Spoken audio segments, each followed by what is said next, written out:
Avant de commencer cette vidéo, je tiens à prendre un moment pour vous dire un grand merci.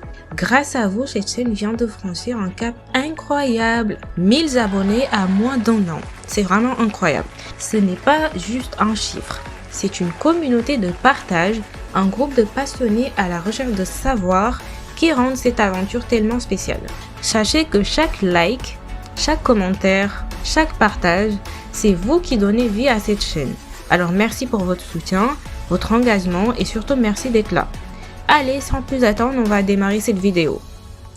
Vous avez passé des mois, voire des années à apprendre le développement web, HTML, CSS, JavaScript. Vous avez transpiré sur des frameworks comme React, peut-être même sur des bases de données complexes. Mais aujourd'hui, une question vous trotte dans la tête. Ai-je perdu mon temps?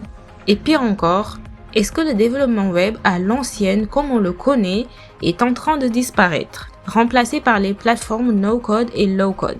Ces plateformes promettent de créer des sites et des applications sans écrire une seule ligne de code. Alors le métier de développeur web est-il en danger? C'est ce qu'on va analyser dans cette vidéo. Et restez bien jusqu'à la fin parce que je vais partager mon avis personnel et une opportunité énorme pour les développeurs en 2025. Allez, on attaque. Pourquoi cette question se pose aujourd'hui? Le développement web a énormément évolué ces dernières années.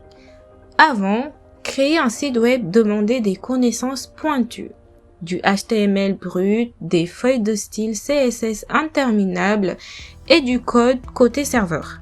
Mais aujourd'hui, avec des outils comme Webflow, Wix ou Bubble, tout le monde peut créer un site ou une application en quelques clics ou presque. Et là, la question logique se pose. Si n'importe qui peut créer un site, à quoi sert le développeur web? Est-ce qu'on a passé des années à apprendre un métier qui pourrait devenir obsolète à cause de ces outils? Les avantages et limites des outils no-code. Les plateformes no-code, soyons honnêtes, ont des avantages évidents. Elles permettent de gagner énormément de temps. Un site vitrine, vous pouvez en créer un en une journée. Elles sont accessibles à tous, même sans compétences techniques. Elles sont parfaites pour des projets simples ou des petites entreprises avec un budget limité. Mais elles ont aussi leurs limites. Par exemple, leur flexibilité est souvent limitée. Dès que vous sortez des sentiers battus, comme créer une fonctionnalité sur mesure, vous êtes bloqué. Les abonnements coûtent cher sur le long terme. Imaginez payer chaque mois pour un site que vous pourriez coder une fois pour toutes. Et surtout, la dépendance à ces plateformes est inutile. Si elles ferment ou augmentent leur prix, votre projet devient à risque. En outre, ces plateformes ne fonctionnent vraiment que pour certaines entreprises, généralement des petites entreprises, car les grandes disposent de beaucoup plus de données et de sophistication pour alimenter leur site web. Pourquoi le développement à l'ancienne reste pertinent? Alors, le développement web traditionnel n'est pas du tout mort, absolument pas, et je vais vous dire pourquoi. Déjà, rien ne peut remplacer un code fait sur mesure pour répondre exactement aux besoins d'un client ou d'un projet. Les grandes entreprises créeront un site web en code source car c'est une méthode plus flexible, donc plus facile à étendre, à déboguer. Ensuite, les sites créés avec du code pur sont souvent plus rapides et mieux optimisés que ceux faits sur des plateformes no-code. De plus, beaucoup d'entreprises qui demandent des sites web sur des plateformes sans code finiront par les dépasser. À un moment donné, la plateforme sans code ne leur conviendra plus. Et on se demande pourquoi. Ensuite, avec vos compétences de développeur, vous êtes indépendant. Vous ne dépendez pas du tout d'un outil ou d'une licence pour faire évoluer un projet. Ce qui est très bien. Et surtout, les entreprises qui construisent des projets complexes ou à grande échelle ont toujours besoin de développeurs. Les plateformes no-code ne remplaceront jamais des systèmes comme ceux d'Amazon ou de Google. Vous ne devriez pas vous concentrer sur l'apprentissage d'outils spécifiques, mais plutôt sur les bases du développement web, HTML, JS, CSS, l'architecture des sites web basés sur les composants, l'état. La plupart des frameworks front-end ont les mêmes principes sous-jacents. L'architecture back-end comme MVC. Ensuite, vous pourrez facilement appliquer ces connaissances à n'importe quel framework outil. Un big opportunité pour les développeurs en 2025. Là, ça commence à devenir plus intéressant. Les développeurs web ont une opportunité énorme parce que si les outils no-code facilitent les tâches simples, ils ne remplacent pas les développeurs web, mais les assistent. Vous pouvez utiliser ces outils pour accélérer votre travail. Au lieu de coder chaque détail, concentrez-vous sur les fonctionnalités complexes. Vous pouvez aussi proposer à vos clients des solutions hybrides, c'est-à-dire un site basique sur Webflow pour les pages simples et du code pour les parties complexes. Et si vous apprenez à maîtriser ces outils en complément de vos compétences de codeur, vous devenez incontournable sur le marché.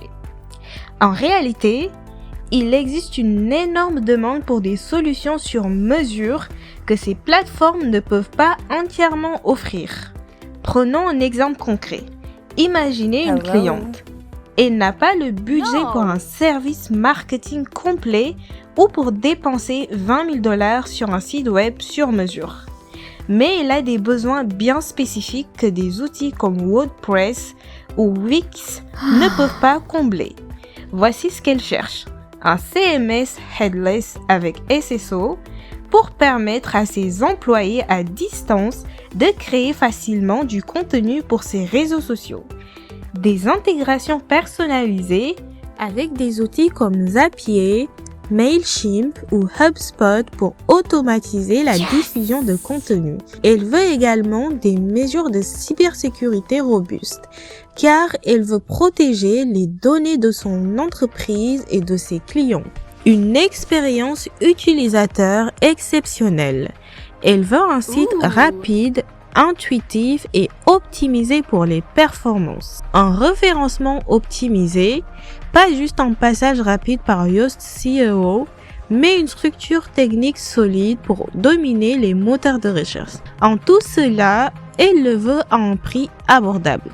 C'est exactement là où un développeur web intermédiaire peut intervenir pour proposer ses services et se démarquer.